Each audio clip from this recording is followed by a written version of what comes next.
everybody, welcome back to Sammy Joe Did You Know? Today's tech tip is probably one of the most frustrating ones that I've had to figure out, and thank you Microsoft for constantly changing everything on us. If you're like me, Microsoft updates all the time, and some of their features kind of go a little bit haywire and wonky. One of the things that I actually had trouble with was when I hide my sheets in Excel. I work in Excel documents that have got tons of sheets, and all of the sheets are not always relevant, so I just hide them so that they don't clog up the bottom. I lost the ability to unhide my sheets, so I wanted to teach you guys how to do that. For those of you who know the old way, which is the three little lines on the left-hand side, you click it and it would just bring up the list of sheets.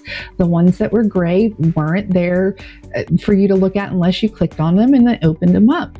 That is gone now. What you have to do is you actually have to right-click on any of the sheets down here at the bottom, and then when you do that, you actually go to Unhide, and that brings up your list of sheets that are hidden.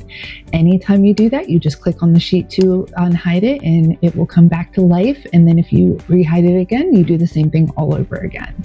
As always, here to teach you about those ever-changing things in technology concerns. If you have anything that you need help with, do message me and let me know. I'd love to do a video for you. As always, like and subscribe below. Stay tuned for more Sammy Joe Did You Know?